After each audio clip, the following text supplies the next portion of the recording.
चलिए आज बात करते हैं एक ऐसी डरावनी कहानी की, एक ऐसी कहानी जिसमें आस्था है, डर है और एक दूर दराज के गांव में दबा हुआ एक बहुत ही भयानक राज है।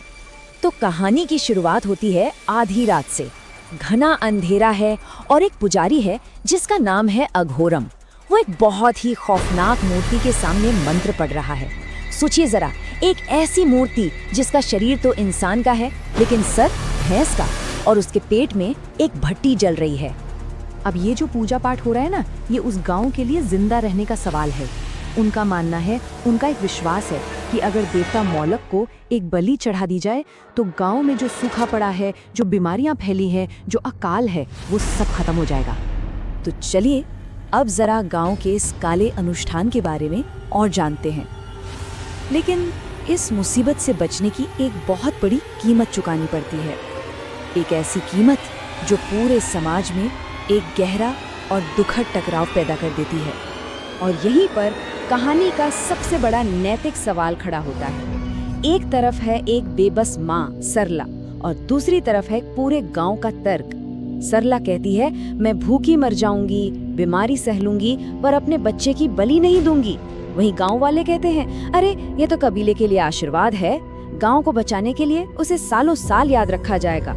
मतलब एक माँ का प्यार और गांव के जिंदा रहने की मजबूरी आमने सामने है।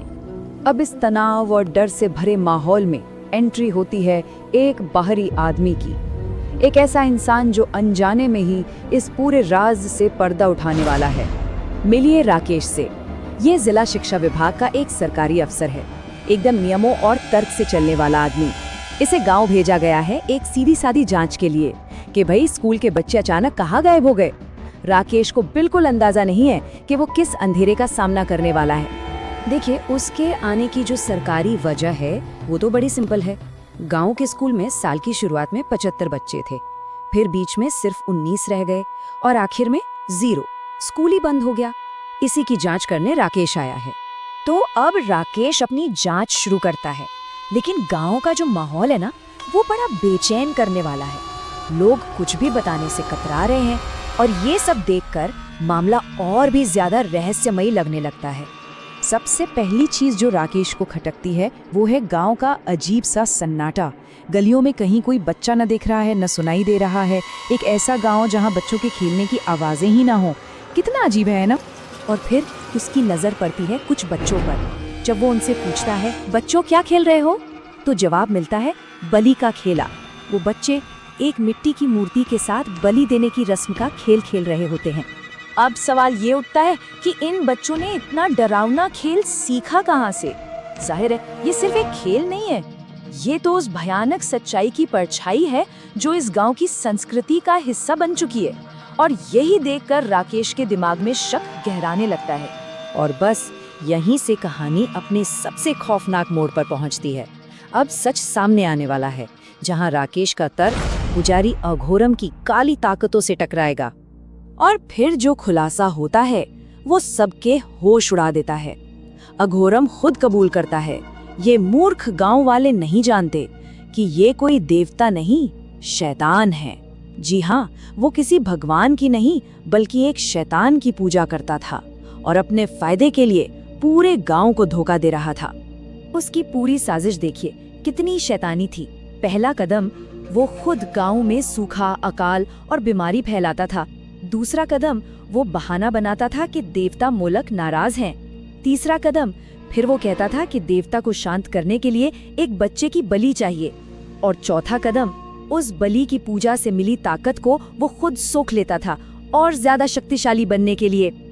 जैसे ही ये सच्चाई सामने आती है, गांव वालों का डर गुस्से में बदल जाता है। वही लोग जो उसे डरते थे अब उसके खिलाफ हो जाते हैं। एक बूढ़ा आदमी तो चिल्लाकर कहता है कि अघोरम 20 साल पहले उसके पोते को भी ले गया था। और फिर वो सब मिलकर अघोरम को पकड़ते हैं और उसी की बनाई झूठी मूर्ति की आग में फेंककर उसके आतंक को खत्म कर देते हैं। तो बुराई का अंत हो गया है ना, गांव बच गया और हमारा हीरो राकेश घर लौट आया, सब ठीक हो गया।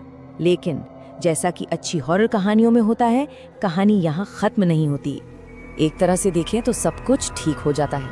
अघोरम मारा जा चुका है, गांव में शांति लौट आई है, बच्चे फिर से आजादी से खेल रहे हैं, पूरा समुदाय खुश है और ऐसे ही कई साल बीत जाते हैं। मोलक की याद भी धीरे धीरे धुंधली पड़ने लगती है।